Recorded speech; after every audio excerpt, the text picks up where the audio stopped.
Hey, everybody, you made it. Episode 31 of the About to Break podcast begins right now. No, I'm not a writer. Okay. Something is about to break.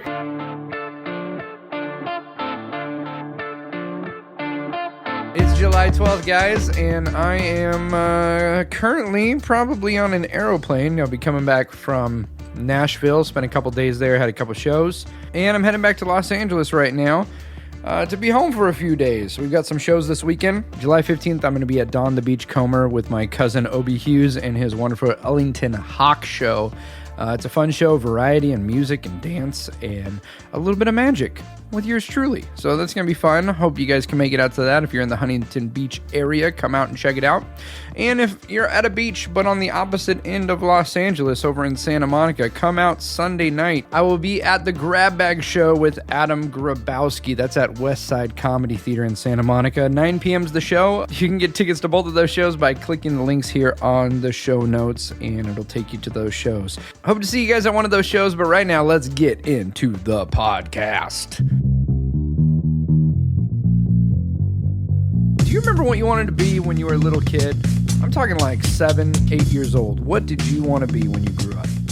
Well, for me and my best friend, Cody Wills, we had decided it was one of two things. We were either going to do special effects in the movies, or we were going to be professional magicians. Well, we grew up, and Cody became Charles, and he went into doing special effects in the movies.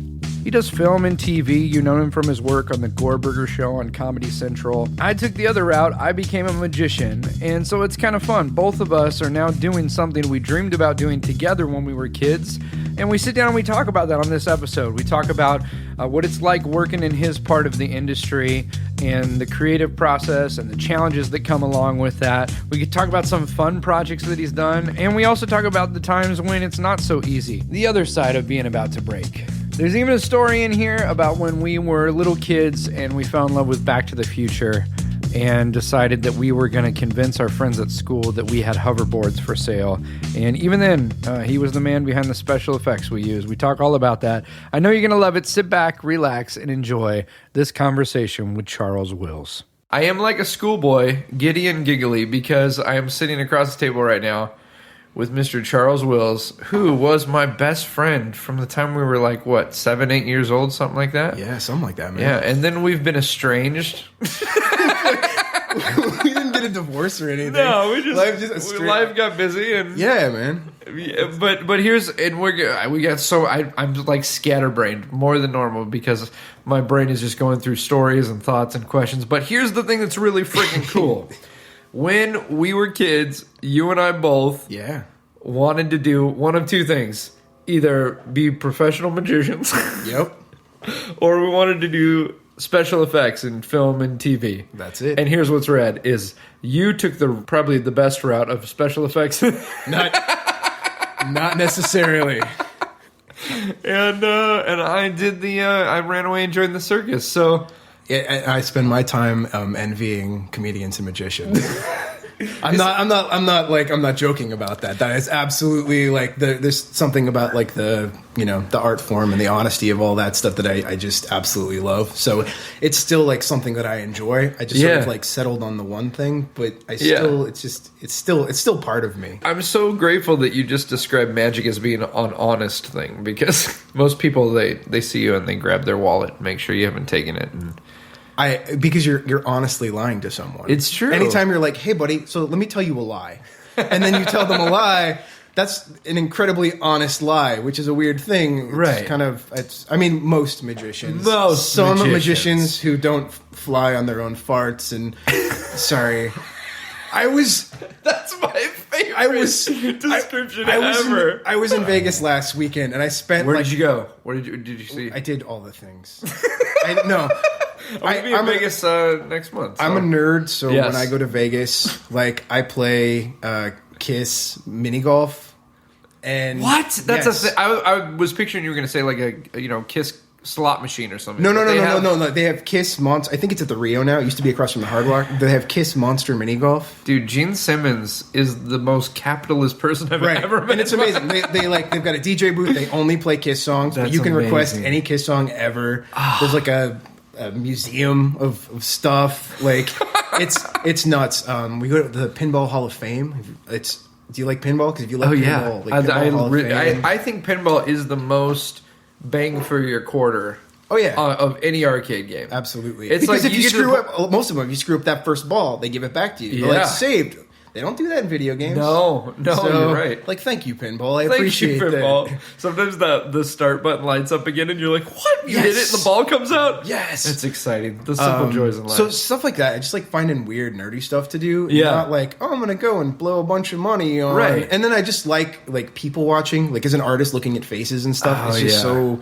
It's so much fun to just see all the weird people. And also how the demographic changes between the hotels. Like, as you go from one place to the next, you're like, oh, there's a lot of these people here and a lot of these people. It's very interesting. It's like Tropicana is the Walmart of casinos. Not saying that. I just... I'm like, I'll shill for the Pinball Hall of Fame and Kiss Mini Golf, but I'm not going to shoot down any place that I might get a free... No. Were you guys on vacation, or was this work stuff, or a little bit of both? Went to a concert. We just went to go see Korn and Rammstein because I love fire and I love it. Angry Germans playing loud music. So, but anyways, we were I don't know what hotel it is, where David Copperfield is. The MGM. At the MGM? Yeah. Okay. So just like the grandiosity of his... Like, the like his theater, the section with the giant, like, I don't know what it was like. If you know what it is, like, there's like a thing like the Bill of Magic or something that's like on the wait, the Bill of Magic. There's like a Bill of Magic. I'm like a bill, like a law, or like it looks like the Constitution, and it's like 8 feet by. Like at any moment, Nicolas Cage is going to try to steal. Right? Yes. Yeah. We've got to get on there. Like.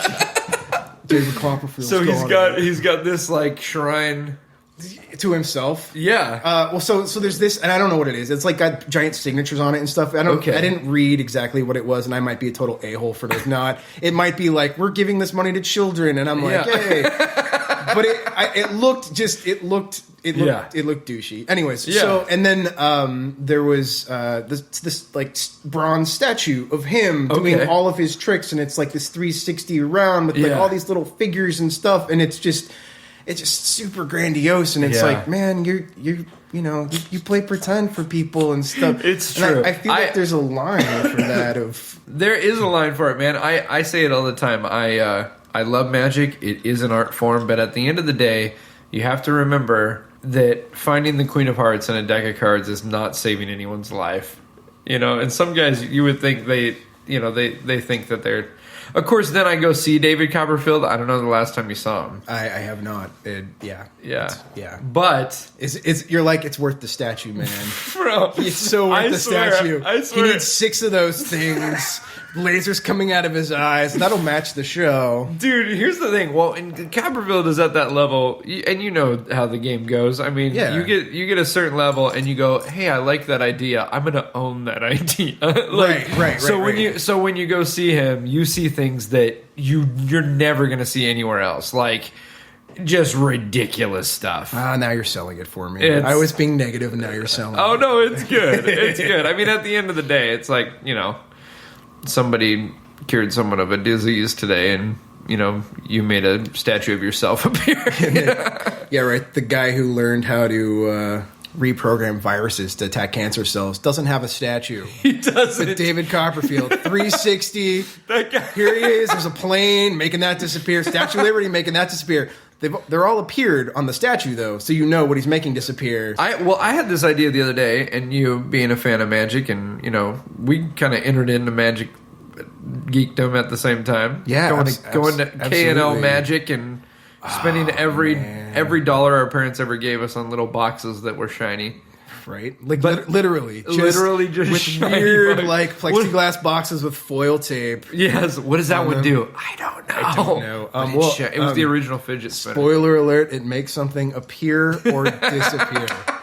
That's pretty much it, kids. So your argument is every trick is either it appears or it disappears. When it's a box. Okay, so this is my What's epiphany. in the box?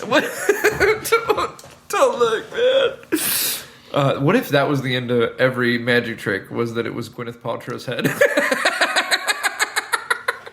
Someone should do a Halloween show, and that would be the best. Wouldn't it be great? It would be the best Halloween show. I realized the other day that every magic illusion starts off as murder. like the grand finale is just, they're not dead.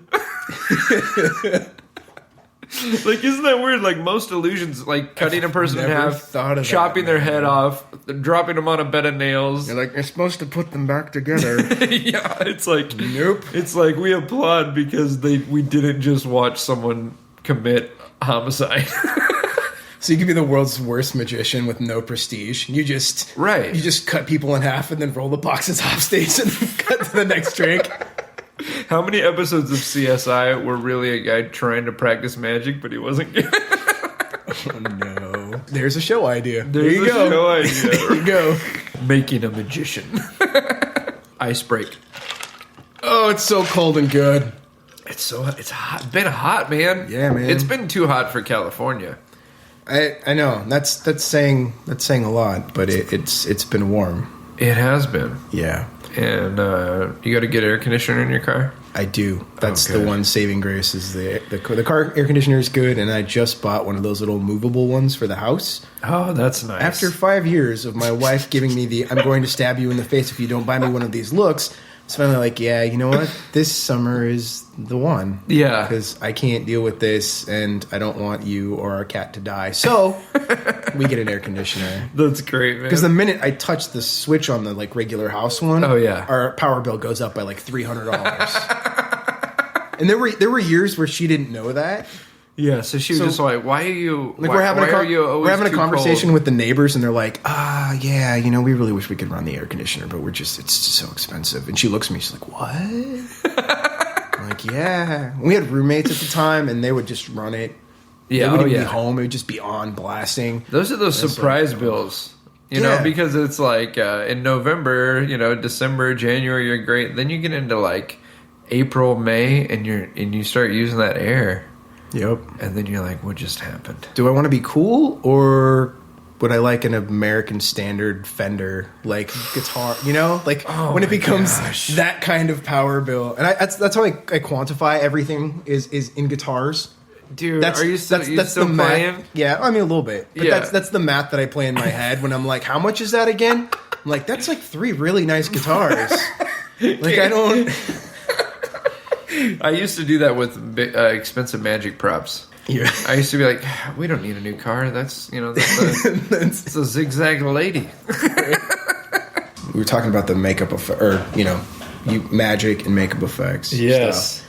And I mean, it's interesting because there's not a lot of people that I know of that kind of went into the stuff that they were into, and it was a hell of a journey. I just didn't end up like, oh yeah, this is what I loved as a kid, and this is what I've done my whole life. I've gone through so many, so many iterations, and the journey has been really long to get here. Right. And I'm, still in process. Obviously, it's not the kind of thing where it's like, aha. Right. You get moments where you're like, because people are listening to this and they don't see me putting my hands on my hips doing the aha pose. Yes. But yeah, you find yourself in those moments where you're like, this is why I'm doing this. Where am I? Right. What is happening right now? Oh yeah, is this real life? So often it's the opposite of that, where you're like, totally. What am I doing with my life? And then you can't hold. It's like those moments where you're a genius. Yeah. I was listening to the movie. You seen the movie Memento? Oh, I love it. Where he has the information and then it's gone, and he can't access it.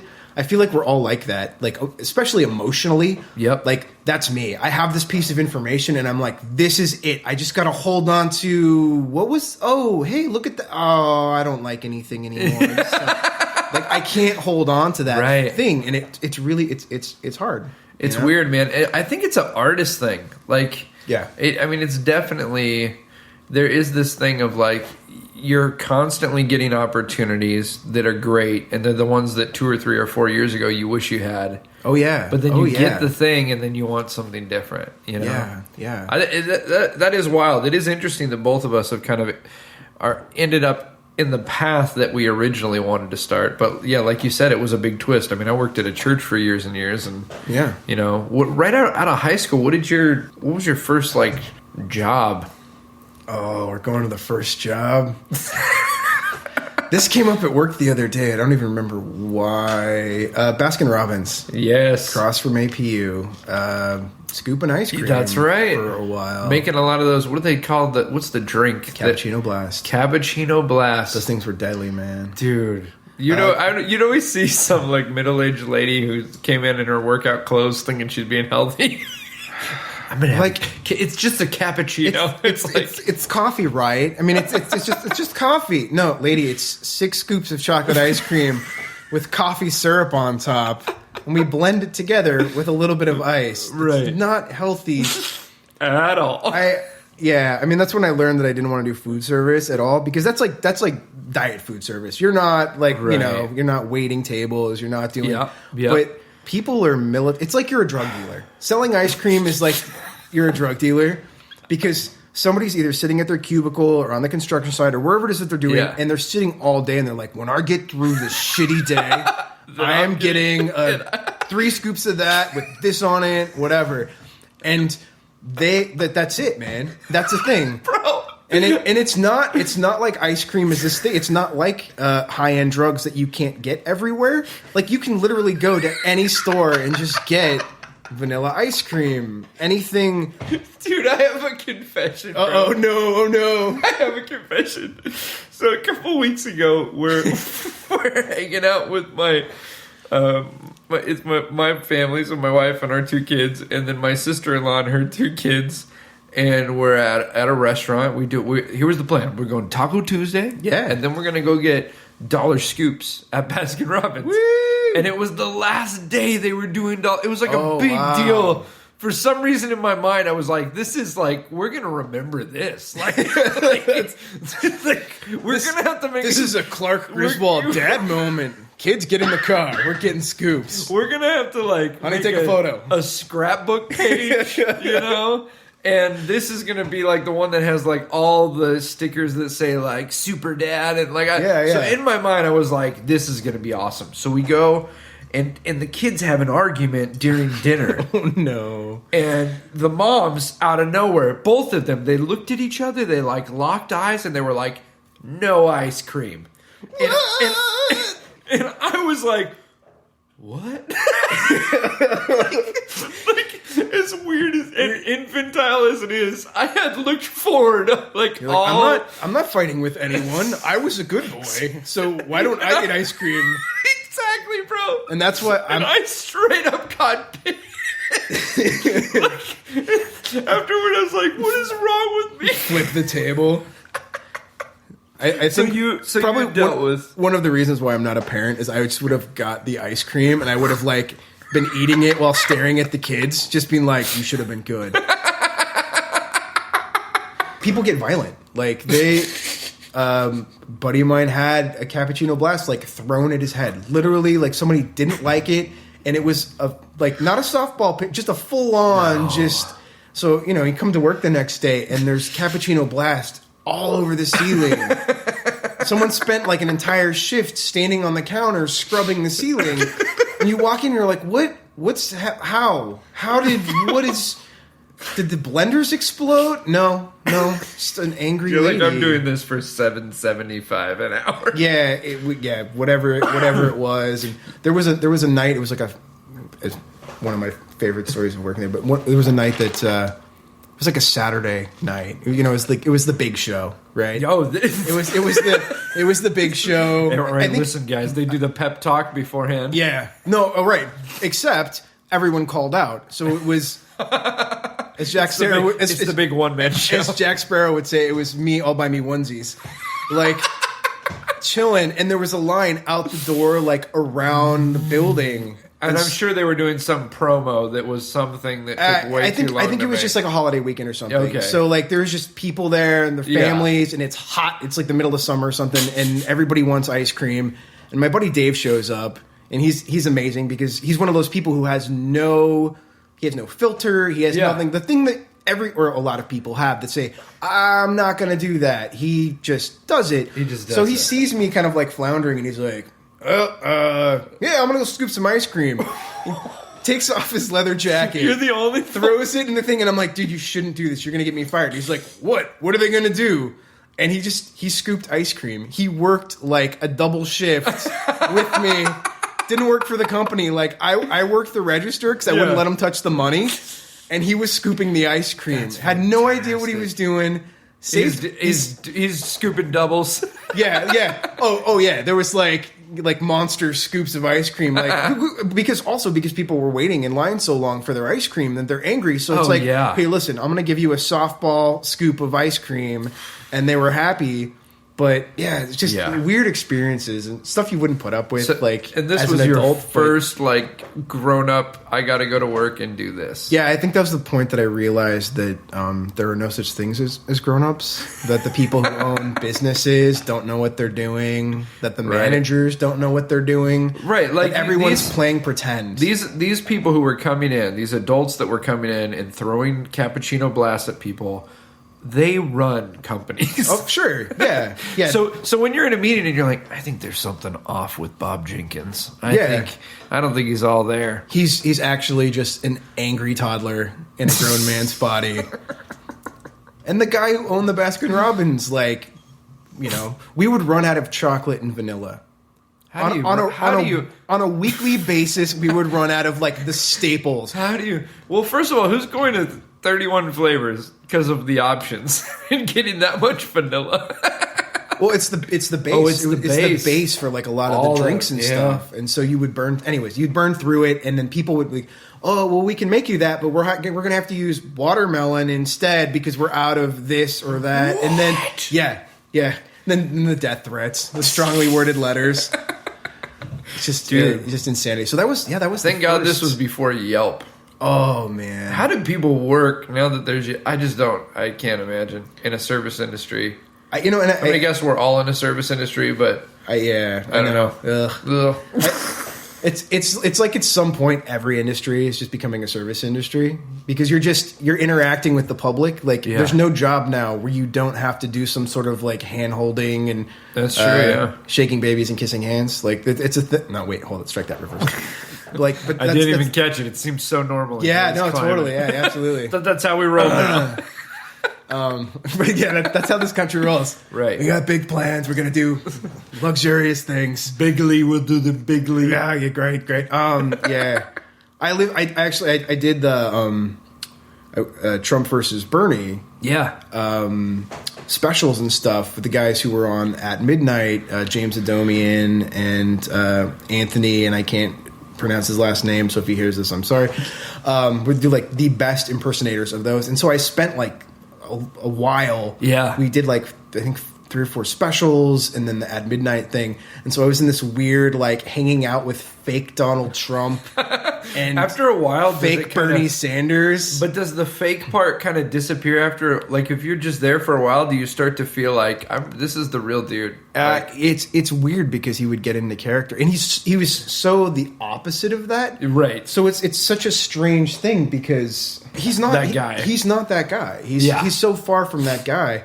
But when he was that guy, he was so dedicated to that it was terrifying. And obviously, it's turned up. It's turned up to 1,000, right? Right. His version of that character. But man, it was terrifying. And we were walking around on Melrose with him in character. With him in character as Trump because we're doing man on the street thing. And this is during the election. So. Oh yes, yeah. So the vibe was insanely harsh. It was one of those things I'm not a real big I feel things, right. But we're walking down the street and constantly cars are driving by and they're it started with flip offs. You just see fingers out of windows and then fuck you as they're driving by. and then cars would stop and they'd start like staring, like with lots of people in cars staring. And it almost got to the point where we're like, okay, maybe we should go because people are throwing sodas at us and Cappuccino Blast. Yeah, exactly. Yeah. You're like, wow, that was a weird callback. Right.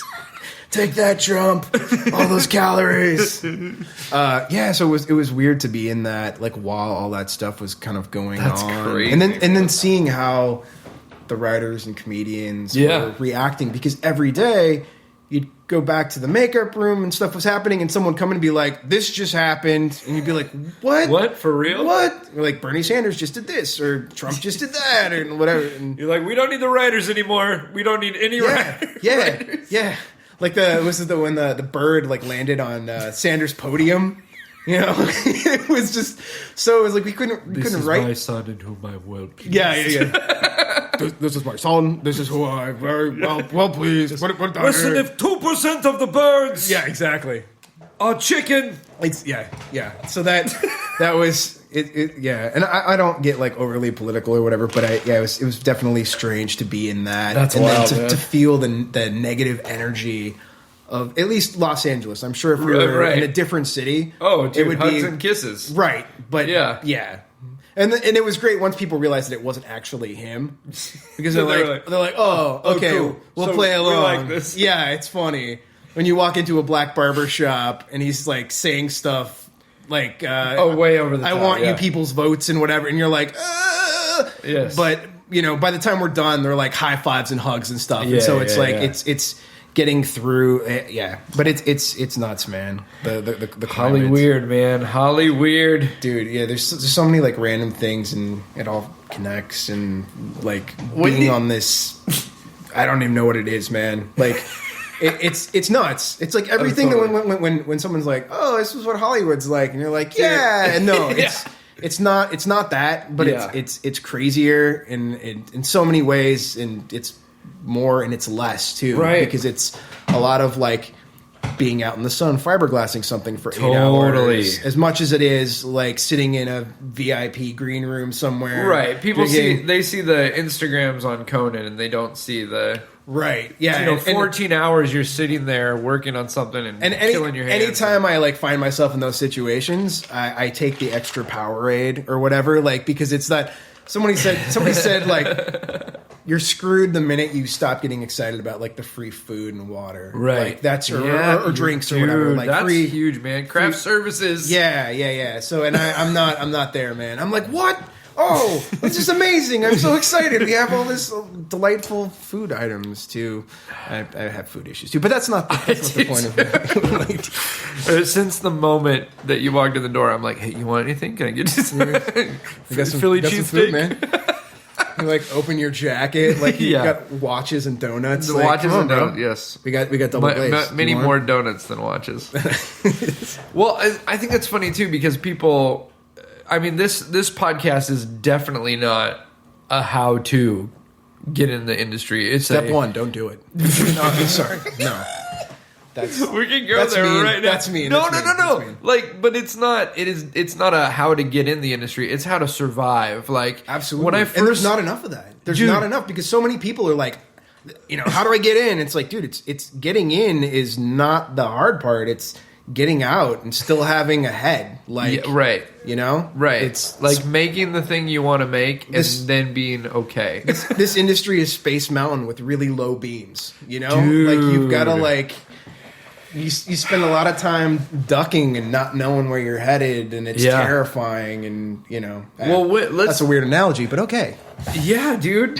I mean, when did you? Because I mean, that's where people immediately go is they hear like, oh, you're working on these projects and you're doing this, and they see this and that. But when did you go from Cappuccino Blast to that? I mean, the like really kind of like like you want the kind of basic like.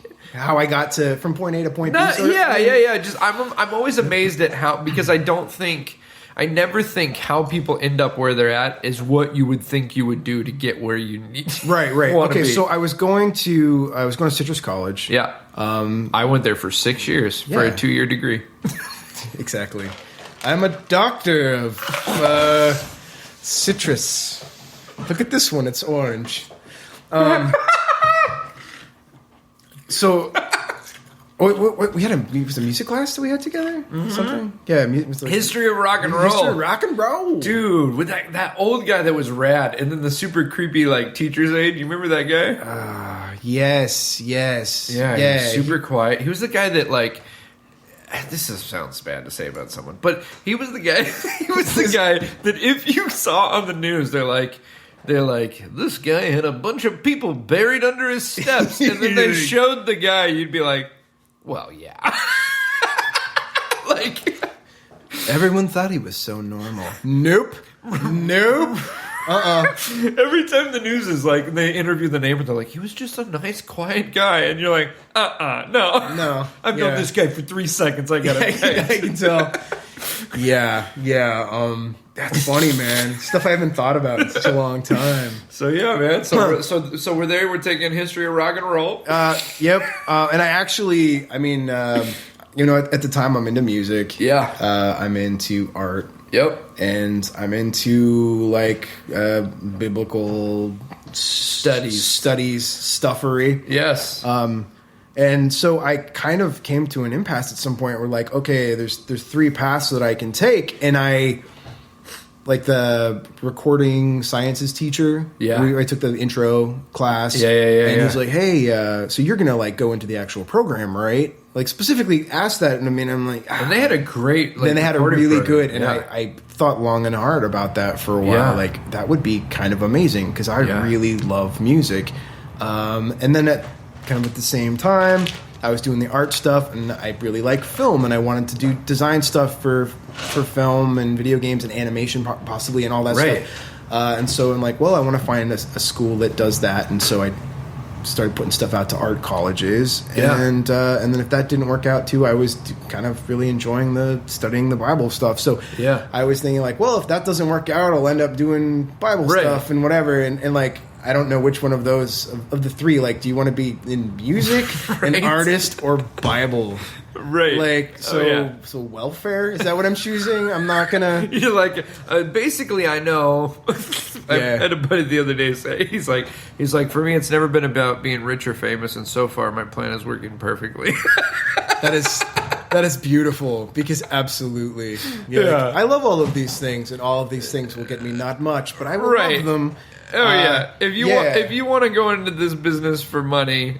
Spend less time and become a doctor. Right? Yeah. Get a law degree, man. Yeah. Because you will be a happy person. Ultrasound tech. I don't know. There's like a list of things. Like whatever. Remember that commercial with Sally Struthers would be like, you can get your degree while you're on the toilet. Mail clerk? It's like...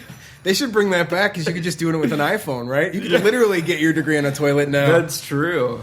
So those were kind of like the 3. You're like, which path to poverty? Yeah, which path to poverty. So that's where I was kind of headed, and the art school thing worked out. I took me a couple portfolio submissions to get into Art Center in Pasadena, and I finally made it in, and I was like, whew, I'm not doing Bible stuff for the rest of my life. Yay! I get to draw naked people. This is cool. And so that's what I did. I went through that program, and it was weird, because you have to develop a style as an artist, and I don't know if I necessarily have a specific, like, illustrative style, and to truly, like, to be sellable, just with bands, with art, any kind of creative endeavor. Right. Like, even comics, it's who's your character on stage? What's your voice? People have to know what that thing is. Yes. If I'm coming to you for something, what is it? Like, and probably my biggest problem as a creative individual is focus. I like so much stuff. Just talking that, like, what's nothing probably more varied than, well, maybe the music and the art, but like biblical study and music. Oh, totally, and design for film or whatever. Like, that's such a huge birth there. So, yeah, and I didn't develop a style per se. That's right. So, when I got out of school, I would take stuff to because there were kind of 2 basic schools of like, you could go and be a illustrator for, like, print and stuff. Yeah. You could be, work in animation, or video game stuff. Yeah, Those were kind of like the three. And at the time, were you doing mostly hand drawing type stuff, or there was a lot of that, but towards the end of my time, I transitioned into doing a lot of like digital work. It was mostly Photoshop, and I got a Wacom or Wacom tablet, and I was drawing on the computer and stuff. So it was just easier to change stuff, especially for class stuff.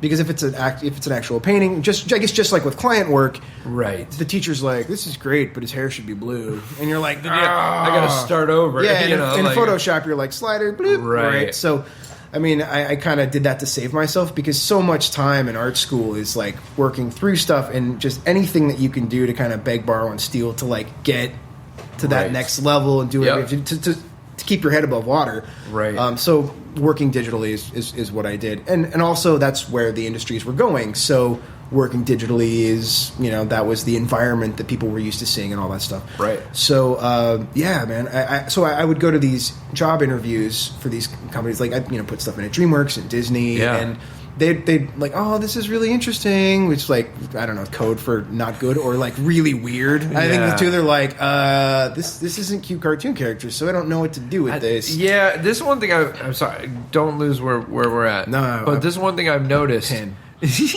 Whether it's with performance art or with, you're going to be acting or you're doing, actual like artistic creations. Yeah.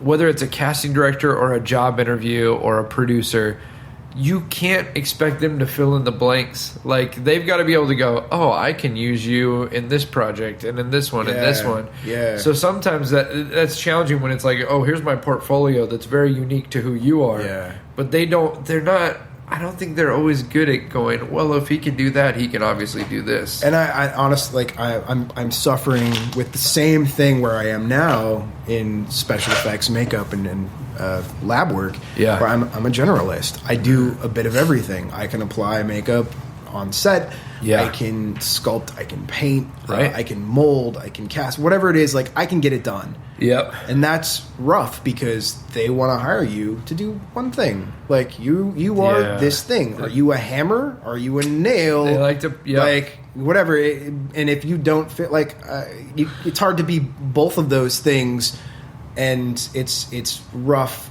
because they won't place you. Yeah. I'd really like to. They're like, well, we don't see you as that. Right. You do this right now, and that's what you do. Right. So it's. But, okay, so weirdness, character stuff. So the animation companies were like, we don't know, man. But, complimentary and whatever. They weren't like, maybe you should work at Denny's. So, and then they're like, you should talk to the video game people. We think that your skills are best suited for games. And so then I would go to the game people. And then they would say, your skills are best suited for animation. And then I went to some practical effects houses to show them like some of my design work and stuff. And they're like, this is cool, but your stuff is more suited for the video game. And I'm like, okay, so I don't. Where do I fit? I don't have a place. And so I didn't have a direction. Yeah. And I didn't really go anywhere because of that. Yeah. It didn't. Like, there was nothing pushing me forward. Yep. Because I didn't have a goal at that point. There was nothing that I was passionate about or excited, other than just being passionate about being creative, which is sort of like what I'm kind of always. And that's a shit sell. Like, what do you do? Oh, I'm really, really passionate about a bunch of things and being creative and like fostering that, like, whatever. But that's okay. Well, that's which is great if you're doing stuff for yourself. But when you say I'm going to pay the bills with this, right, you got to realize you're selling something. Exactly. And the people with the money want to know what they're buying. Exactly. So, which is the yeah, dude. Well, that's the balance, right? Is finding that thing of okay, this is what I'm selling without completely destroying my soul. Right. Like, and that's the weird, And so I hadn't found that, and so I kind of floundered in illustration land for a while. Yeah. I did little jobs here and there. I'd get called to do a thing for like freelance stuff, or like for a friend's band and stuff. And I'd work odd jobs and all that. But that was kind of it for a few years getting out of art school. And of course, like, you go to art school. I mean, Art Center is an amazing school.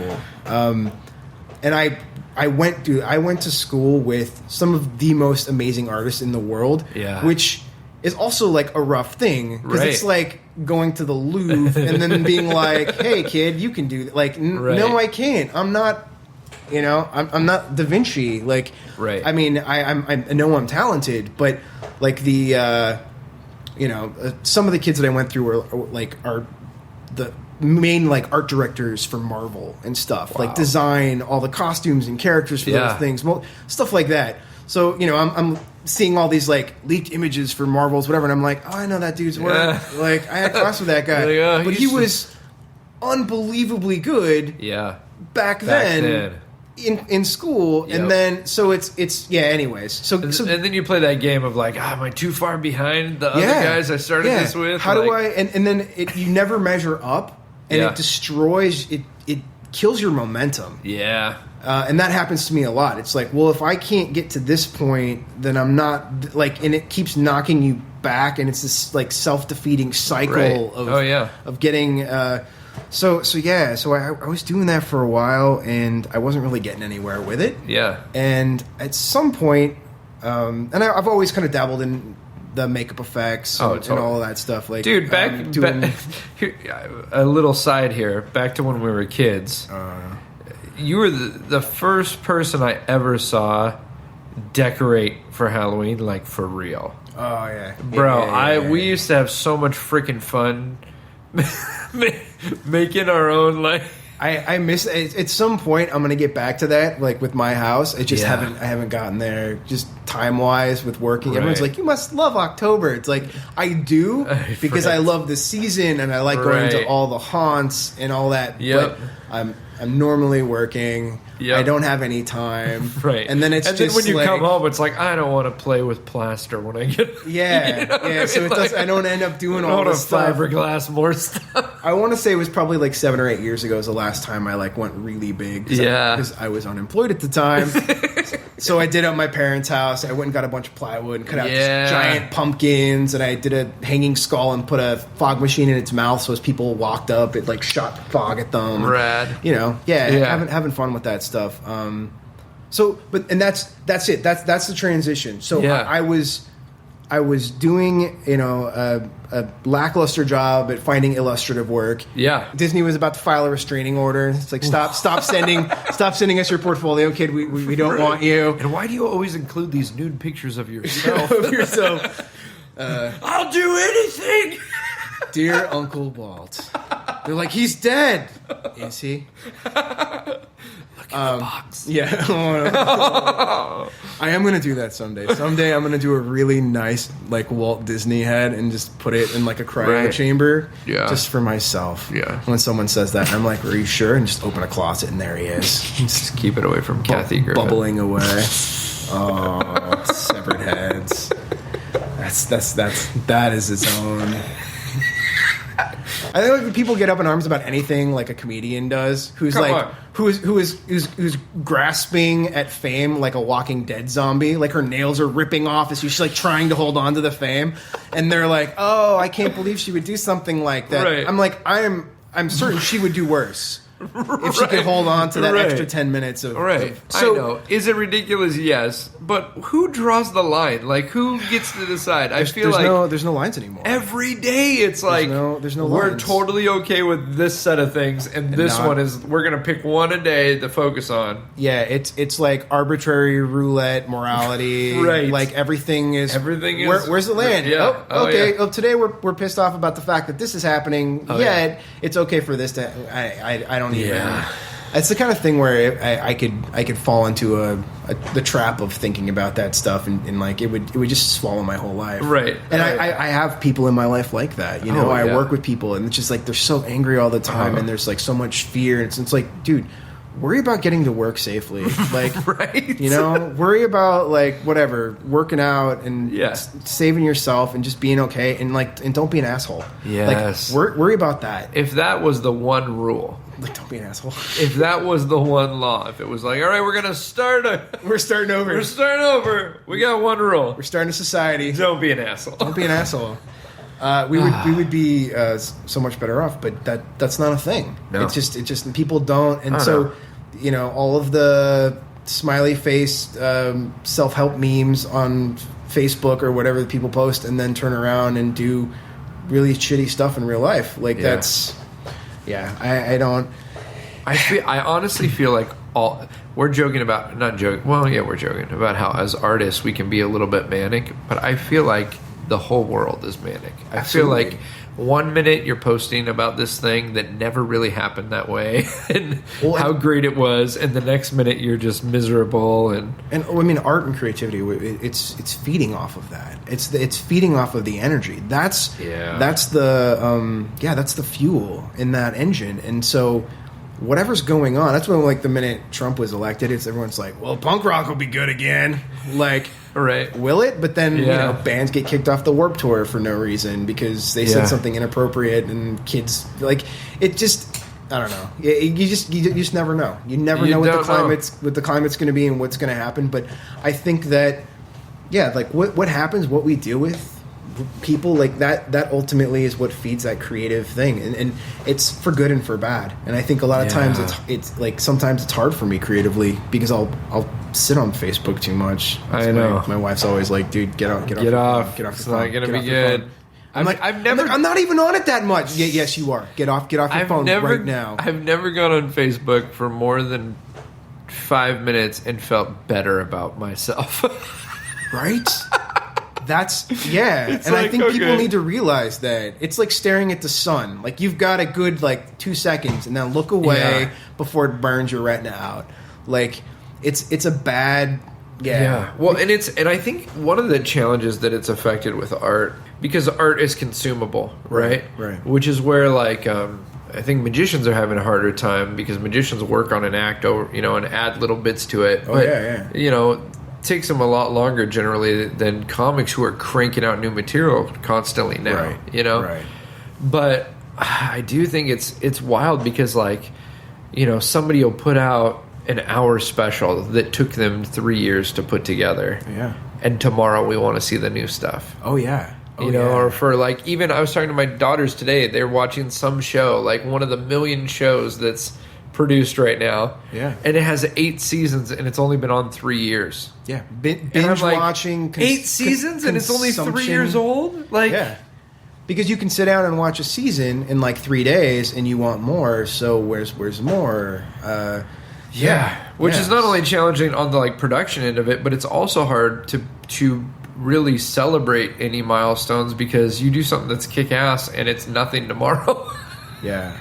I mean, there are. I feel like the Brits know how to do this, like, where they'll just like, so we got 4 episodes of this that are worth watching, right? Like, so, Sherlock. Yeah. So we're gonna give you 4 episodes. Wait, what? No, we're not gonna cut it into 16, right? And introduce you to the guy who owns the flower shop down the way, and, like, work that in because we want, like, I love that. I love like, if you've got a story to tell, just tell the story. But the fact that we format it and it makes it weird, and then especially like reality stuff and whenever they just crank it out, and then you just get like seasons after seasons of things, and there's so much content, and now there's more content than there's ever been. Like, the idea that, like, we're currently at the pinnacle of humanity. Like, I mean, and then if you're listening to this in your car, like 6 months from now is that point. Like, where technology and the amount of things that you can look at and watch and interact with, it's continually, and to me that's mind blowing. Oh yeah. Like the Romans had a lot of shit, but they didn't have like this streaming Netflix. They didn't have, like, there's just so, and we're not evolving with that. Like, our brains, we're not keeping up with it. I've been listening to Books on Tape on my drive to work. And the whol Kurzweil, like, singularity thing, like, where at some point, like, man and machine are just gonna, like, cross. And we're getting there. Like, we're a speeding train towards that moment, and we're not ready for it. But it's happening. It's happening, whether or not we're ready for it. Now, whether or not like humanity gets to that point, if we don't all like, whatever, pollute or nuke ourselves, but technologically, we're heading to that point. Right. So, yeah, and a lot of times too is like the rules don't adjust. Like like driving. Like, how long did it take for them to work out car driving rules when you had Model Ts? Yeah, or from the horse and buggy to the Model T to the 60-something Camaro or whatever. Like, at what point does that stuff adjust? And it's always slower than the technology. So I think like we're still trying to figure out like, okay, well, how do you raise kids with technology? I'm sure you have to do with that. Yeah. Something that I don't have to, but I see it like when I'm out, and I think that looks like a nightmare. You know what's scary to me? Like, we don't have 20 years of research or 30 or 40 years of research to show what it does to a kid when every picture you take of them, you share with the world. Yeah. When every moment that's like a personal moment, that's a cute thing your kid did. And I struggle with this, but it's like, when we were little, or when our parents were little, if something fun happened, you were in the moment and you were present because you didn't have the ability to broadcast it to the world. Yeah, you didn't have a supercomputer in your pocket that connected to every other human being that had a supercomputer in their pocket. Right. Yeah. Yeah. So what's wild is we're on this progression, but we're not thinking about it. Like, we're forgetting that we're on this planet that's hurling through the sky. Like, we're not thinking about all this stuff that's going on around us because we're so distracted with our little shiny science boxes. Yeah. I got my science machine. Science machines. Dude, we got really deep here. It got weird. Sorry. Let's talk about card tricks and makeup. Tricks and makeup. Okay, so... we'll get back to this moment in a second. I hope you're enjoying this episode of the About to Break podcast. 3 quick ways that you can help us out here at About to Break. The first one is to go on iTunes and leave us a review. If you enjoy the program, please leave us a 5-star review. Big thank you to everyone who's already done that. If you haven't yet, please jump over to iTunes. You'll need your iTunes account information. But you can click on the podcast, leave us a 5-star review. Just leave us a 1 or 2 sentence little blurb there. Let people know what you like about it. That helps us out huge. Second way you can help us at About to Break is by becoming a producer. Our goal is to have 1,000 people giving at least $1 a month to help offset the cost of producing these shows. And it does take time. And it is a passion project. I will continue putting these out for free because I think it's a helpful conversation. But anything you can do to help us out by producing the show would be awesome. Go over to abouttobreakpodcast.com, click on Become a Producer, and see what that's all about. Last thing that you can do, and this one is also a real simple way of making a difference, is just sharing the podcast. All right, when you see it out there on social media, on Instagram and Facebook, go ahead and follow along and then share it with your friends. Let someone else know how much you liked it because it sure does make a difference. All right, back to the program. When was the first time you were like really excited about a gig you got? You were like, this could be, this is a turning point, or a... So it wasn't illustrative stuff, but it was like we're rolling into October basically, and one of my friends was like, "Hey, so the only time that you're like really happy is during Halloween." Like when you're going through like the dollar store aisles, pulling stuff out and repainting eyeballs and like, whatever, hot gluing stuff to your parents' house for Halloween. You're a 5-year-old kid again. Yeah, and that's when I'm thinking, that's when I'm being creative. I'm not getting in my own way, whatever, and enjoying the makeup, enjoying the sculpture, all that stuff. And so she was like, "Hey, you should maybe pursue that. At least try it." Yeah. I was like, I don't know if I'm good enough. And you know what? One of the things is like I've been lucky enough to, and I hope that everyone is, to have somebody in my life at a lot of those points. Yeah. To be like, "Hey, asshole, just go do it." Oh yeah. And I'm like, I don't know. And then they pushed me into that next step. That's huge. I've learned at some point that when I feel that fear, that is the decision that I'm supposed to make. Yeah. But it's so damn counterintuitive. Totally. Like that you like, okay, every time you see that dragon, you have to walk towards it and not run away from it. Yep. Whenever you feel that thing in the middle of your chest, it's like, oh, wow, I am terrified. Right. Like, go towards that. Right. Because that's the thing that's going to make you grow creatively, professionally, but it's super That's counterintuitive. huge. Well, and there's times when somebody will pitch you to like tell you should do this, and you immediately will go, no, that's not me. Oh yeah. Those are the moments you don't go after because you know it's not. Yeah. But if you're sitting there going, I don't know, you know. But if you know if you know that the I don't know is because you're scared, yes, it's the fear. It's a genuine fear, and it's learning to like understand the difference between that fear and that. Like, no, I don't want to do that. Right. Oh, like, totally. Yeah, and so that pushed me into applying for doing makeup at the Queen Mary. For their, Dark Harbor. Before that, it was Shipwreck. Okay. Yes. Yep. So I went. I did makeup for Shipwreck, and I did that for a couple years, and that kind of like got me rolling with the whole. What was that when thing. all of a sudden it was like? Every day you're going in and doing makeup, like you're actually doing the thing you want to do. It was amazing. It was great, and you're around all these other people who are wanting to do it. And that's that's the thing because other people who were ahead of me a little bit, the kids who were getting the makeup jobs, who were working in shops on big projects and stuff, and they're probably sweeping floors and stuff. But at the time, for me, that was like, what?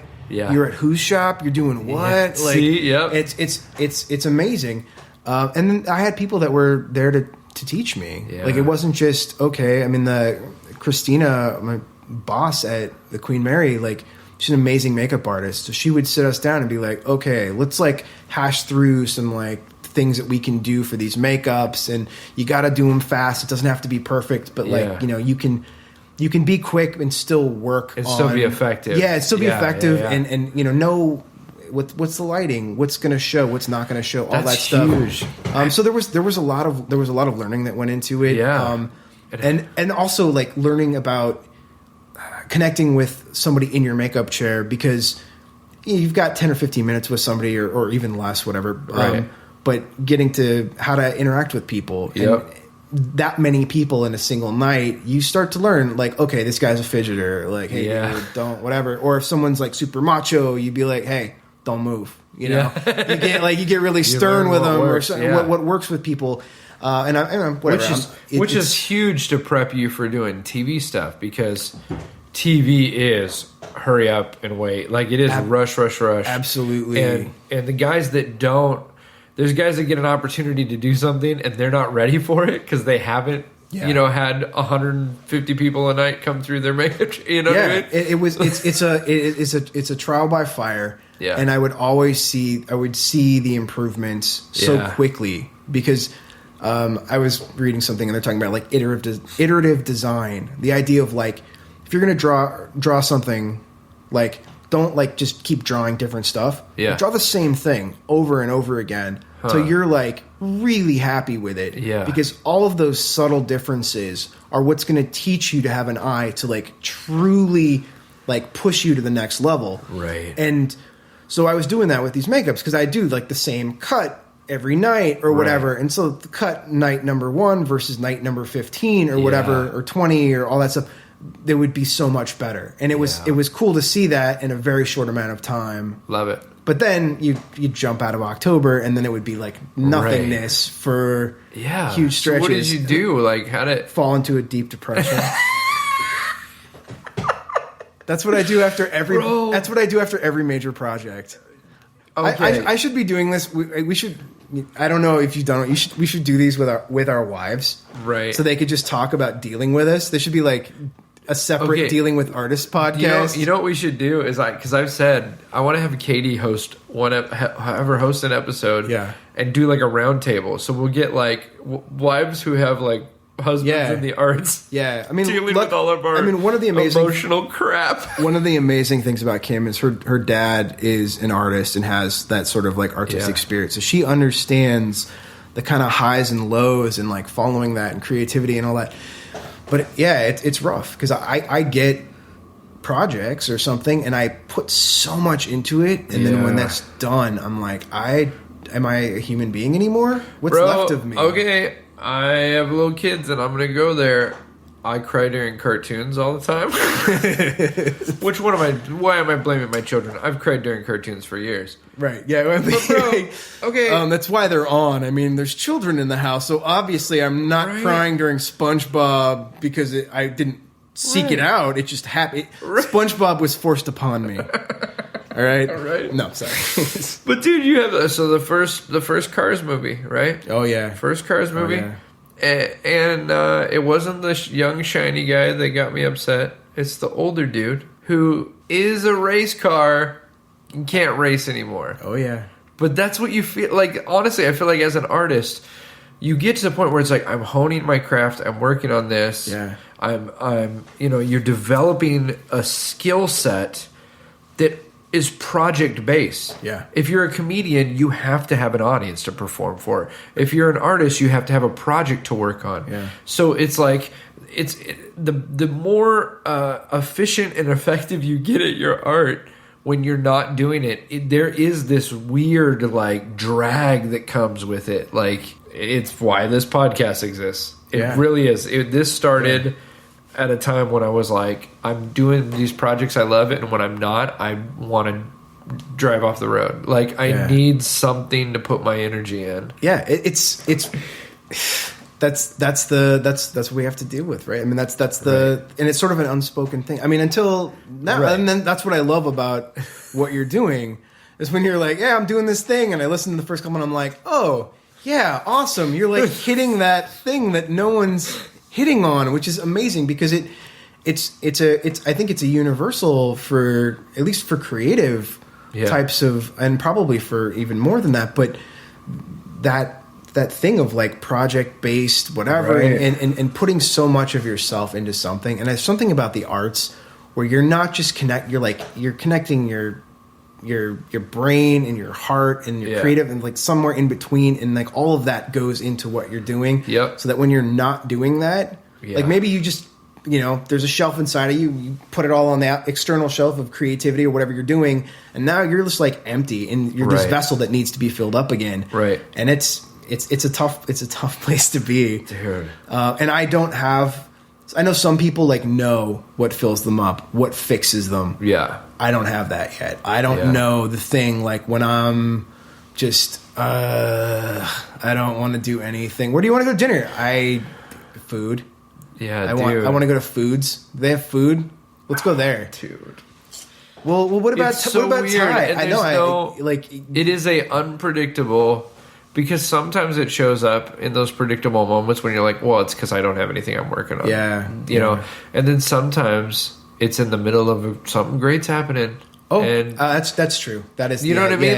Today, bro, honestly, absolutely. this afternoon, I was in a total funk. No, not this afternoon. I woke up total funk. Yeah. No reason whatsoever. I'm in the middle of one of those weeks, man. It's like, you can love what you do, but at some point it's like waking up every morning, going through the motions, and realize like just dude, I don't wake up and you're like, crap, I'm still this guy. Yeah, I don't want to do this today. I don't want to sit in traffic. I don't want to interact with the people that I interact with. Like, I don't want to do any of it. And the thing is like, okay, not the traffic, but like, I love the people. Yes. I work with amazing, talented, like nice people. Right. You'd think that I was going into like a gulag somewhere where they're going to whip me, but I'm just so not about it. Right. And it's weird, man. Yeah. It's a weird process. And I was doing really, really fun shit like a week ago. Like a week ago, I was hanging out at Snoop Dogg's compound going, what? Yeah. Just looking around like an idiot. And then, and that might be it. That might be just like going from those extremes of like, hey, I'm in this place and I'm doing these things. Yeah. And then now I'm cleaning a bathroom. Right. Those, it's a weird. It's funny too, man. Whenever, and that's part of what the purpose of this whole like project is like, I want people to realize that's normal. Like as weird as it feels, because because in any industry job, there's this thing of like, you got to put this front up that like, man, I'm killing it and everything's going good and I'm happy and look at all my Instagram photos. Look everything's at all amazing. Yeah. I have the best life ever. Right, man. Yeah. And so, I think a lot of people they get hit hard because they go, I'm not doing anything. I think talking about it is important, and I think that like I said, like I haven't necessarily learned how to control it, but I think at some point, I think you can learn to master a little bit. You can learn like what your triggers are, learn what gets you to certain places and how to get out of them. Like it's like you're emotionally surfing. At some point, like you can hop on the board and use it to push you, not get crushed by the wave.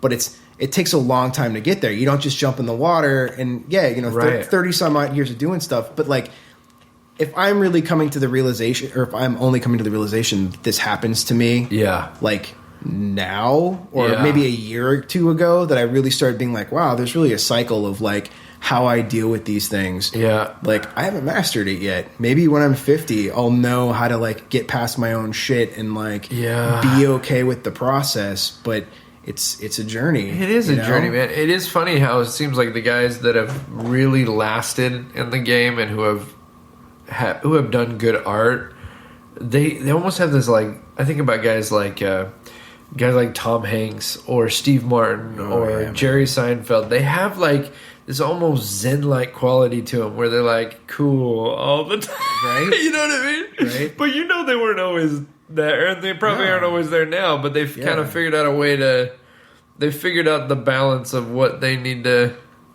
and if they ever heard this, they'd probably laugh at us, but they're like balance. All of them have a personal assistant that's like, shut up. Every day he throws every day he throws hot coffee at my head, asshole. Right. Yeah. I wish it was a cold ice cream shake. Yeah, exactly. Cappuccino Blast. Yeah, dude. Well, let's balance again. We'll get back to this. I know we will, because you and I are both in the same spot. It's so easy to get here. Let's talk about Let's talk. Since people are listening, if they're still listening, an hour into this thing. Hey, how's it going? What you doing there? What you guys doing? Hey, come on, man! Don't pick your nose, dude. Hey, bro, not during the podcast. Not during the podcast. All right, sorry. Like it's cheap jokes, right? Like, I was you in the third row.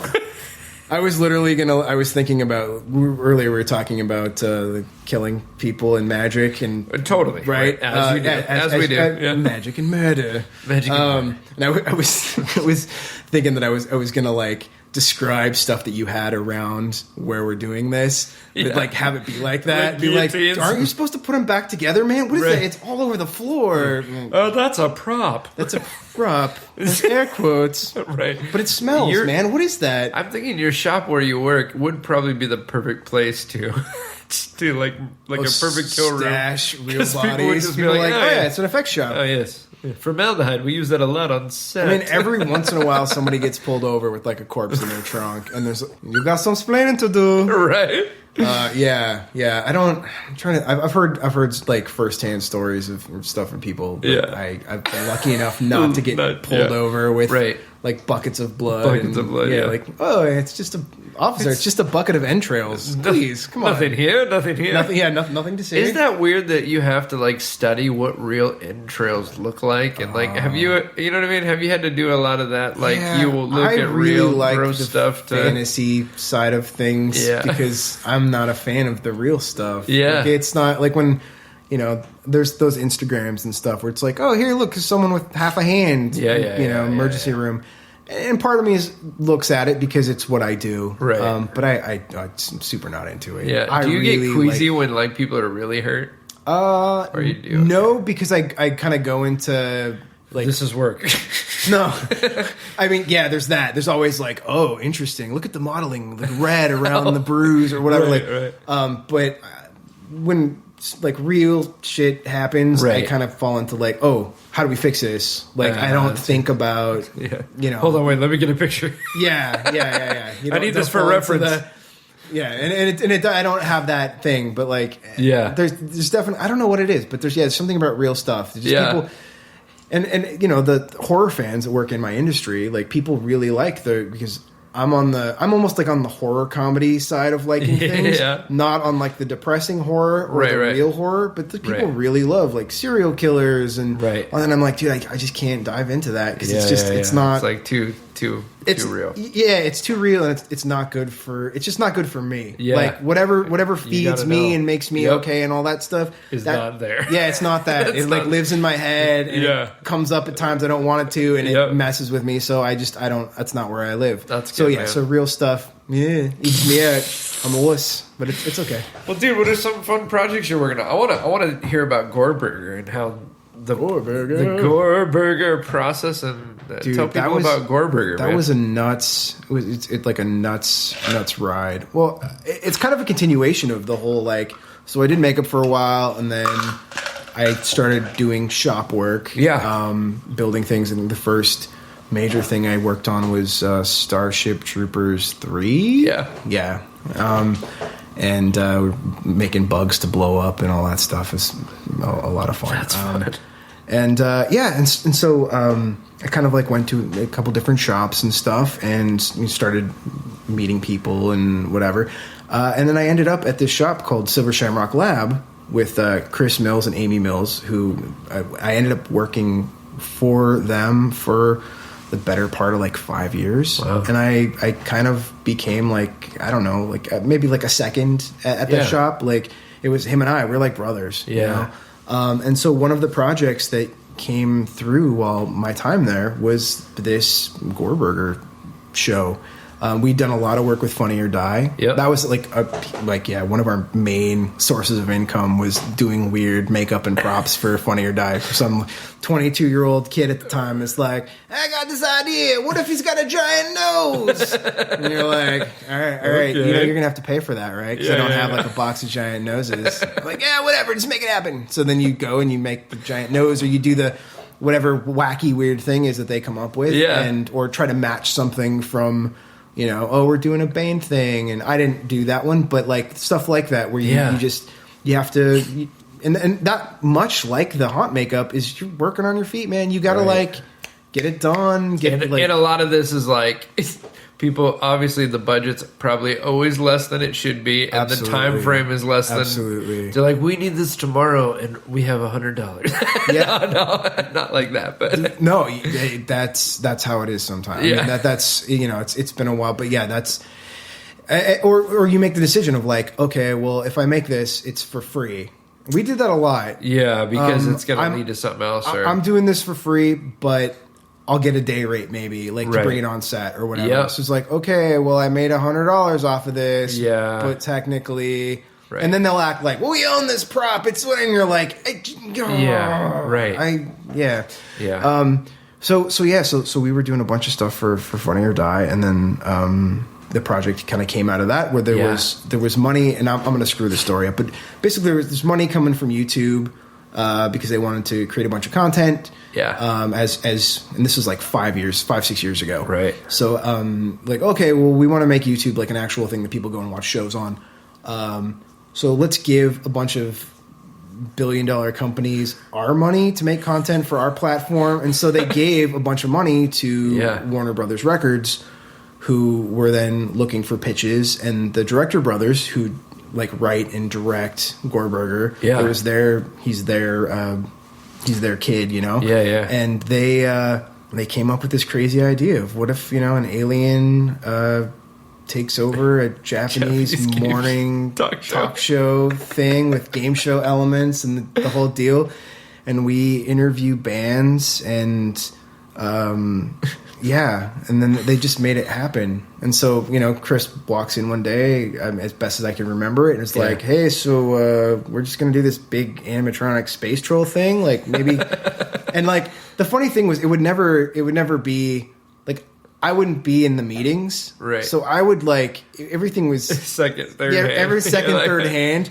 Like, and so it'd be like, giant space troll, like just do some designs, So I just get a sheet of like 10 or 15 sketches, and then cool, we like that one, and then that gets developed more, and then so on and so on, and ultimately then we've got a giant space troll thing, and had a lot of people at the shop when we were doing that spent a lot of time like making it happen. I sculpted the face and kind of supervised some of the other stuff, and We had one of the best mechanics in the business, Larry O'Dean, who worked on like Hellboy and like a bunch of stuff going back to like whatever. Yeah. Flipping mechanical genius. Like do all the mechanical stuff for that. It's a crazy thing to be like, okay, we want to do this throwback Henson style. Henson's not even really doing anymore. No. You know, and we're gonna have it host a talk show, and it's got to work like all the time, flawless. Which isn't going to be thing. Interacting with celebrities, which means we can't have them sitting around waiting for us to fix a problem. Yes, yes, that's the thing. That's the thing. Like it's got to be working, and so that was the challenge. Yeah, and we made it through the first season with minor problems. Yeah. We thought like, oh, it's basically bulletproof. So we didn't have a mechanic on set, which was the worst. That wasn't a good idea on our part. We're like, if something breaks, we'll fix it. Like, no.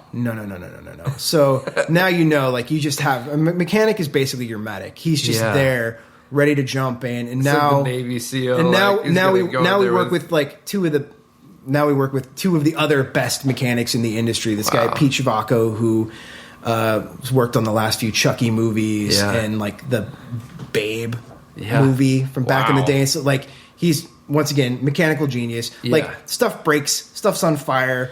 10 minutes later, you're up and running, and you're like, how did you? It. Yeah, literally, like. Just, I had an old toothbrush and some gaff tape. You just stay. You stay. Oh, okay. And the other guy, I gotta like. But my buddy Terry Sandin, and another guy who worked on like Van Helsing and Monkey Bone and all these things, like Idle Hands and Contact, and amazing. Just like and they're their own like creative geniuses, but they're doing it with this like mechanical side too, where they can like think creative. And I'm so in awe of that. So I mean, they make the locomotion of the puppet. They make him move. You know. Wow. And are they operating it, or do you have like someone else who's operating? We have 4 operators. There's Brian Hillard, who's in the actual suit, and he is like he's an Iron Man. Like he's an athlete. Yeah. But because we don't have like a cool suit or anything, we don't want to like cool him down and what like. He just lives with it. He's like, yeah, man, it's hot. Well, you know, and he soldiers through, and he's done that for 5+ years now. Wow. He rocks it. And we took it to South by Southwest. Yeah. So he was in Austin. in the heat. He was in the Austin heat in that, and he just rocked it. Just pulled it off. So, and that's one of the reasons why the puppet, for the most part, is pretty bulletproof because, like, we've got good mechanics. Yep. We've got the guy inside is pretty bulletproof. Yeah. And if you have those two things, like, you're going. It was originally it's on YouTube. Yeah, it was a YouTube program. Okay, we did a couple seasons on YouTube. And then it kind of took a little bit of a break. Yeah. And you were like, okay, that project's done. Yeah, it was a bummer because it was basically dead. Yeah. I'm like, oh, well, Gorburger's dead. That was a lot of fun. Right. And also, like, going back to earlier, talking about music and stuff, man. Yeah. Like, it's such a huge part of me. So getting to do this show that wasn't just based around, now the show is based around celebrity and music. But at the time, it was a lot of musicians. It was just, for the most part, other than like Jack Black showing up, they're just musicians. Yeah. And I'm getting to like sit 10 feet away from the Eagles of death metal while they're rocking through these songs, and like multiple times, well, we'll do another one. All right, 1, 2, 3, 4. And they're like, I'm like, what? I'm sitting on a couch here. I would pay almost any amount of money to be sitting here doing this, but yet I get to play paid to do it. the puppet. And then I get to interact with these people. It's like two of my favorite loves put together. Yeah. It was so cool, man. It's insane, and so it's just that's one of those things about it where you find yourself in this place and go, okay, I'm standing here with Henry Rollins. Like, I don't. What is my life? What is my life right now? What is my? Is this real life? Is this really real? And then he like drops a bunch of truth and makes everyone. Like, actually, you're like, whoa. Yeah. We're like, then you're throwing in your old biblical theology. That's how the world works. They set up this bit for him. Like, I think it's about like the different sections of government. And he brought so much more truth to it. I think they edited like a lot of it out, but it was just so hard hitting. And we're like, oh, wow. Okay. This was a bit, but you just actually made this like insanely intelligent and terrifying. And Anyways, so we got through those seasons. It went away. Kind of went through the grieving process of it being gone. And this whole time I haven't talked about like the driving force behind this is TJ Miller. Yeah. Actor, comedian, podcaster. I don't know. He's an amazing dude. Crazy, like amazing energy, and he like. I don't know, his improv skills and everything that he does with this character and trying to make it sort of like a morally neutral, like he really is just this alien guy who's like hanging out and he just wants to learn about humanity. Yeah. And he has these touchstones of stuff that he knows. And then there's these huge gaps. Like, I don't know if it's from him like watching like Gorburger, seeing all these television shows or something. So he knows certain things. And there's other stuff where he doesn't, one of the running gags, he doesn't know the difference between a chicken and a hog. Like, basic stuff that he doesn't quite understand. Right. But then, like, whatever, if it's like astrophysics or something, he'll just laugh at you and be like, oh, on my planet. And you just don't have any sort of, a lot of that's TJ. And so a lot of that stuff. And it's just stuff on the fly. But it's stuff on the fly and it's stuff he'll remember. Yeah. Because you think, like, the first couple seasons, like, oh, well, that's never coming back. We're going to have to, like, start Star Warsing this stuff and, like, so it's wild re-engineering. He remembers. He knows. A lot of it's improvised, but once it's said, it then becomes part of the lexicon of this is who this character is. For the most part, yeah. That's rad. The whole thing about it, like, you're born and then you become your own father and then you have to kill your father, which is like, it's this weird cycle thing. But that's like, I'm sure there's been iterations of it, but like he stuck with that. It just came out one day and that's it. Like, and that's it's really, really cool. So he won't let it die. Yeah. Like, and that I have. And what's wild is that guy's got so many projects going on. Yeah. It's unbelievable. But this is like something he's super passionate about. Yeah, I think it's something close to his heart. I think I can't speak for him. Yeah. But it's something that has a certain tone for the time. Yeah. To deal with the human condition in a crazy way. Yeah. To still be able to, like, okay, there's dick and fart jokes, but we're also every once in a while, like, it gets really real. Yeah. And that's the stuff that I love, because you're swinging on the funny, woo, and then all of a sudden you're like, whoa, oh man, it just got okay. Now I'm getting knowledge, dude. That is my heart right there. I think that's that's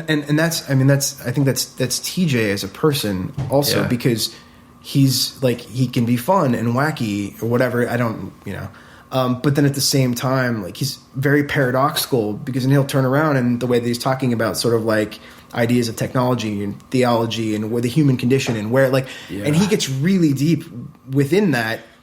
And so, like, it's like, oh, you're not funny man, haha. Like, there's so much depth there. And then he puts that in the soul of this beautiful animatronic space creature that shouldn't have that kind of depth and soul, but it does. And I don't think that the audience has found it yet. I don't think that they've realized that. I don't know if tonally we've hit that sweet spot, but I feel like when it connects, like, so beautiful, dude, it's gonna be amazing, because and it's got that childlike wonder. Like, you're here's a puppet that it's taking you outside of, like, I'm looking at a person. You're like, and once it starts moving, people forget. Oh, totally. People forget that they're talking to a bunch of 20 some odd servos and big acrylic eyes and all the stuff that goes into that. They don't realize you're really just talking to, and TJ will just keep running with it, even when we were doing promo stuff for Conan O'Brien. They take us back to the, like, where they shoot their web content. Yeah. And the director for that, like, Gorburger kept talking to her as Gorburger, even, like, as she's like, okay, great, we're done. He's like, oh, thanks. Like, and it just stays in character. And some of that stuff is better than the on-camera stuff, because that's wild. No one's watching. You might as well, like, hang out for a while. We did the Colossal Cluster Fest in San Francisco a few weeks ago. It was the same kind of thing. We did our show, and then afterwards we kind of walk off stage and, like, that's it, good night. Nope. TJ's sitting there with the control, like, still going at it, like, joking about stuff. And, well, I don't know, what should I do? Should I go home? And he just kept rolling with it. And so that stuff can be even better than the the scripted, the beats. Yeah. It's those little moments. I live for those little moments where people are taken off guard. They don't realize, and they think like, oh, the guy will take the suit off, and he'll just be, and then like, no, you're just gonna keep talking to this. This is why it goes back to growing up, love of magic, love of Halloween, love of special effects. Yeah. I remember watching with you like the making of Back to the Future, or like sitting and looking at that stuff and going like, we live in a world where we are blessed briefly at moments with these like Santa Claus moments as adults. Yeah. That, and especially now, man, and this is why I feel like what you're saying is so great about with what's going on with Gorburger, but even just like these projects that have the ability to get people to shut off. I'm not going to try to figure out how it works. I'm not, you know what I mean? Yeah. Like, we don't experience any more wonder. We don't. It's gone. Right. Because we traded it for Siri. Like, we want instant answers. And so people don't know what it's like to not know something anymore. Yeah. So that's what's rad, man, where you take what TJ does with the character, what you guys have done with the actual figure and the animatronics and the sculpting and the, costume, like all of this stuff goes into giving adults a moment where they go, it's Christmas morning. Yeah. Yeah, absolutely. That's beautiful, man. And that's magic, right? That's the sleight of hand, and whether it's emotional or otherwise. And that's once again like where those things converge. Like, I love that. Like, I guess that's one of the things that I just absolutely love. Like, I like physical things affecting the real world, and whether it's a haunted house where something jumps out and you get an immediate reaction of someone and they're like, oh, that's terrifying, or whatever, or creating this thing that's walking around, interacting with people and seeing that reaction, seeing something like, hey, I had a big part in making something. Yeah. And it's interacting with people, and people like, just there's an emotional content to that. Right. And I love that. I mean, it's a little, obviously it's a little self-serving in the fact that like, hey, I'm a big part of this. And like, this is a thing. It's a thing. Like, we have t-shirts at Hot Topic. Right. Like, what? Right, bro? 15-year-old me. What? Right. Like, well, in high five. Like, I just, And in a world of art that sometimes isn't so tangible, like you work so long on stuff that people don't see, and then to have people embrace it and go, yeah. But and that's, I mean, but it also, like, it doesn't happen overnight. No. Like, it was, it was me going to art school and busting my ass and then not really getting anywhere with that, and then jumping into the makeup stuff and making masks and doing that stuff. And then I went to makeup school just to push myself that much further and meet more people, and then going to the shops and meeting Chris and being in his shop for multiple years of all these projects just to have the opportunity to make this thing. And then 5 years from that, have it be a show on Comedy Central. Like, it's a long road to that point. And it's easy to look at it now, or, you can be like, oh, well, yeah, it's just this thing. It happened, and now it's a show, and you get to do all this fun stuff. It's like, yeah, dude, but there's a lot of, like, back-breaking labor. There's a lot of losses along that journey. Well, and even once it was a show, and then it was gone for a minute, and you were like... Yeah, like you said, you mourned it. Oh, absolutely. Well, and then we got, obviously it's a show now, but then we got a pilot from HBO, and so we did. That was, it was an HBO pilot, and then they were like, we don't know what to do with this because we're HBO. Do we put this after Game of Thrones? I don't know. Like, so, but they were cool enough to let it go. Like most media giants would be like... So they made the pilot, and then they let you shop the pilot like somewhere else. 2 years ago, we made the pilot. We, brought in all the celebrity, full bore, did the whole thing, and that was sort of like the Gorburger 2.0, where we redid the color schemes and new fur and the whole deal. And then it didn't go anywhere. We played a festival up in Canada, the Pemberton Festival, and we hadn't heard whether or not it went. And I'd just gotten there, and one of the director brothers was driving us around in like golf cart, kind of giving us a tour of the fairgrounds of the concert or whatever. And we're like bumping down the road, going way too fast for this little golf cart. Yeah. And he randomly turns to us and says like, yeah. So, the show didn't go, but, and I'm like, wait, what? What? Nah, like, what? Wait, what? And like, I didn't have an opportunity to be that depressed about it because I was in this beautiful place in Canada. Right. But, but at that moment of like, oh, okay, so then maybe this is it. That's it. It's over. Wow. But then HBO let it go because they were so gracious which just isn't a thing that happens. Right. So all levels of respect for what they do. Right. Because they could be they have the viewership and they have the power to be the monster that just crushes everything. And they did, specifically in this case anyways, did not do that, which is beautiful. That's rad, man. And so we got picked up by Comedy Central, and we, last September, October, we filmed the season in a couple weeks, and and now we're do promo stuff for it, and it's nuts. It's crazy, it's man. Absolutely nuts. And you said it, but what a good encouragement to go, look, nothing comes how you think it's going to come, or quickly, or without a lot of hard work. Yeah. If nothing else, that's an encouragement for anybody who right now is going, well, crap, I'm working on this thing and no one knows about it. There's a natural progression. It just takes time. You know, I wouldn't have been ready to deal with the stuff that we deal with now had I been me. Huge,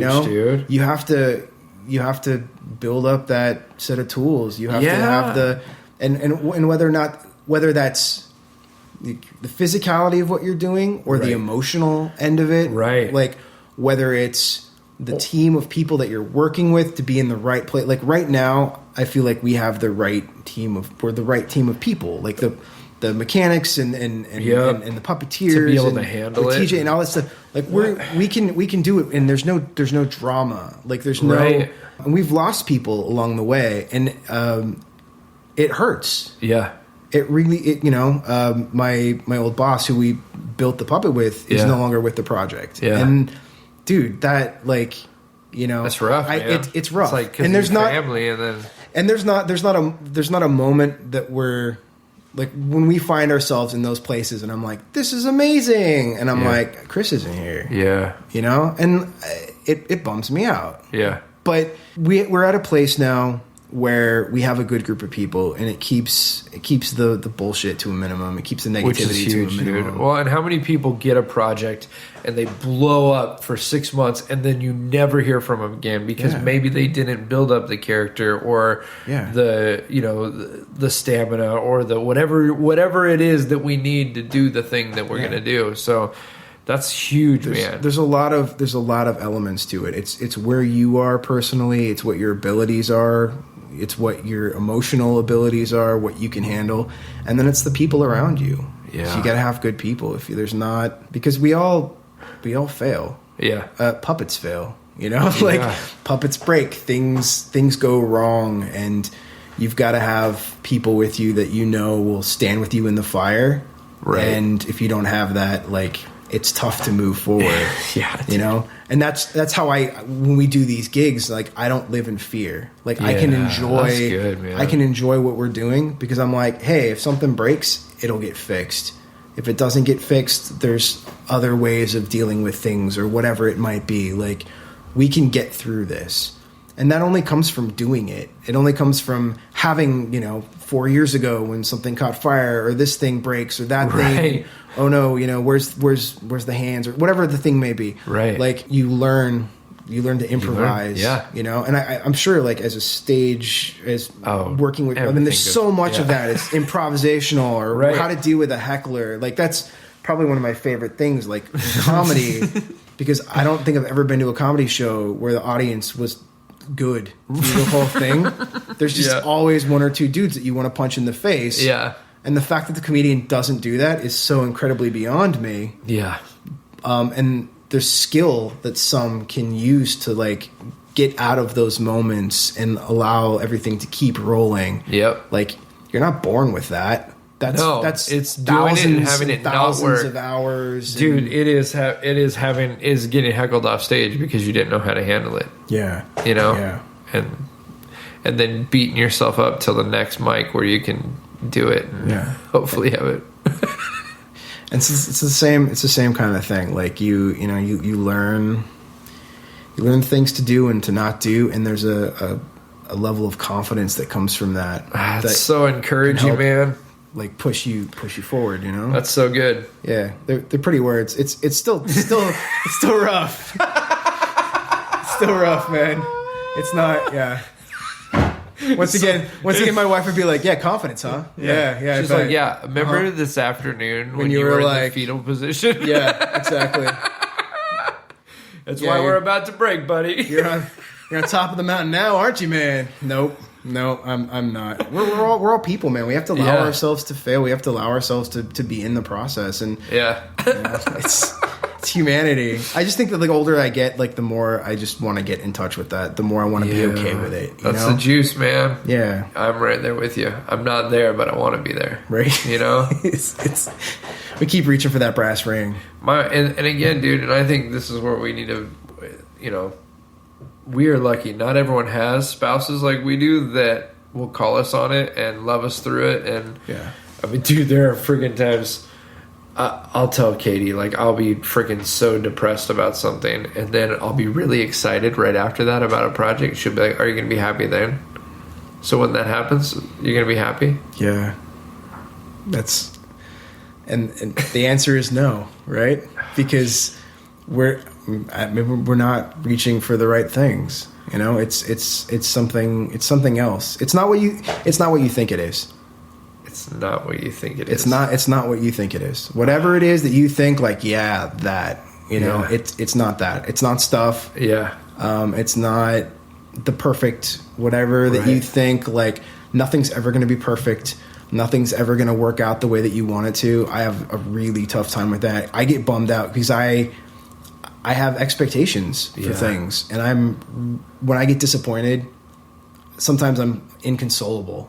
If it's something that I find really important or something that I'm emotionally attached to, if I expect something to go a certain way or to be received a certain way, if it comes with art, if I feel like I've put something into it on a certain emotional level and it's not met with any kind of... It's not received that way. It's not received. Yeah, man. Like, I can be inconsolable, and that's... And then what? And then what? Yeah. How do you move past that? How do you find the thing? Like, what is happiness? And that's not something you can solve can't solve in a podcast, in a book, in a movie.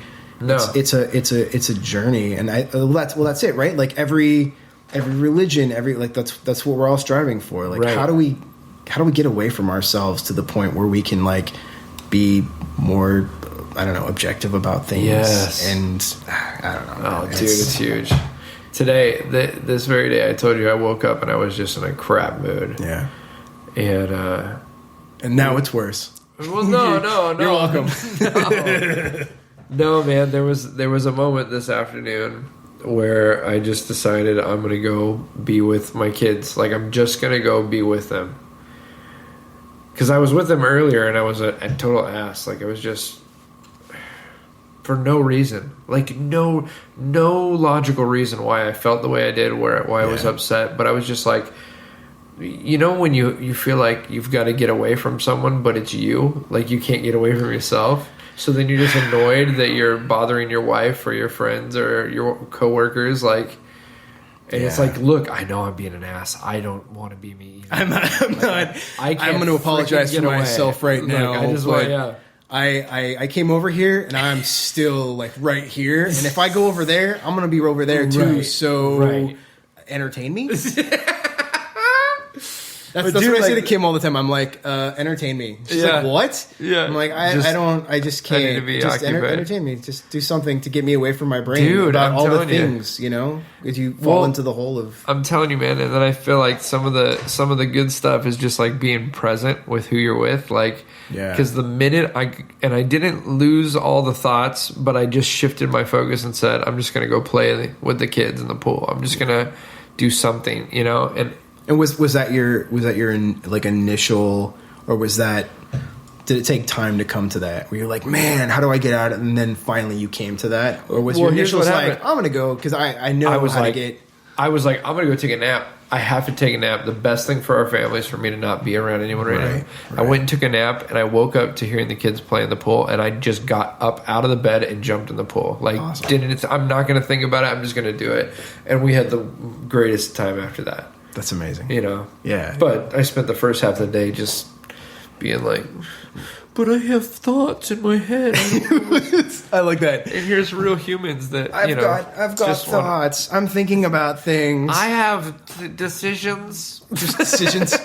I have decisions and bills. Oh, jeez, that's actually what I think. That's what set it off. Yeah, there's a bill this morning that showed up, and I was like, "Are you joking me?" Dude, No one ever teaches you how to be a grown up. They don't. It's not a thing. We've already worked through the fact that everyone's just pretending. We're all just pretending. But I'm worse at it than maybe other people who pretend, or who hire like personal assistants to pretend for them. Right. Just tell everyone I'm great. Yeah, exactly. I'll pay you $70,000 a year to tell people I'm fantastic. Never. Tell everyone I'm amazing.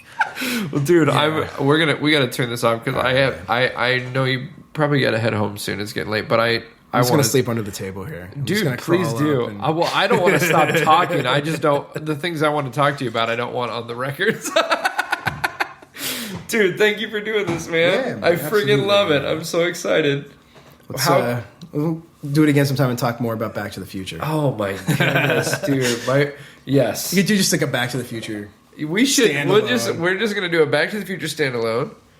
We're gonna do. Dude, do you remember when we took pictures that made it look like we had real hoverboards? Oh yeah, my cousin still like. And we tried to sell them to people. Yeah. Like we took Polaroids to school. I probably have one somewhere. It's in a box in like my parents' house. We like hung from a clothesline with like our shoes nailed to the board. Yeah. And took pictures. The coat hangers when we bent and found out if you put them over the grass. Yeah, if you put a coat hanger bent in a U shape in the grass and put the skateboard on top of it, the grass hides the and it looks like a hover. And we were like, dude, we could have sold hoverboards. We would have. It was a Ponzi scheme. Because there was no way we could deliver. You know, that was a plot point. I believe it was the Goldbergs. Was it really? I think so. No. One of those. We wrote that 20 years before that show came out. One of those. If it wasn't that one, it was a show like it. But because my brain is cottage cheese at this point today. Right. But yeah, it was literally a plot point in some show. The kid's like, I have a hoverboard, and they're like, you're a liar, and like, oh yeah, here's my video of me with the. Dude, and I was like, dude, you know what that means? That is so insanely... Someone we were in elementary school with, that we sold a fake hoverboard to, is writing for the Goldbergs. Yeah. That's karma, bro. I went to school with Adam Goldberg and didn't know it. Yeah. Isn't that crazy, man? Oh, yeah, maybe. Dude. Who knows? Absolutely. Who knows? Yeah, crazy. Absolutely crazy. But it just shows that it was a universal. That was something that our age...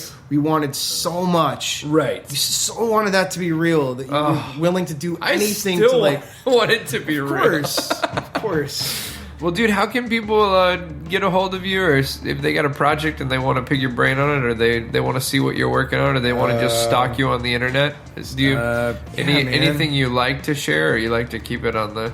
I'm on the Webernets. Carrier pigeon? Well, I have a website. It's willstudio.com, but it's terrible. Well, but it's a way for people. Somebody posted online. There's like a practical effects board on Facebook. Yeah, and they posted Gorburger like, who made this thing? And then someone found some of my concepts and stuff, and they're like, this guy had something to do with it. And they're like, wow, cool work, but his website sucks. They're like, thank you, internet, for letting me know how terrible my website is. You know what, though, bro? I think that's fantastic. My website sucks, too. And I'll tell you why I think it's fantastic. Not just because it makes me feel better. People think...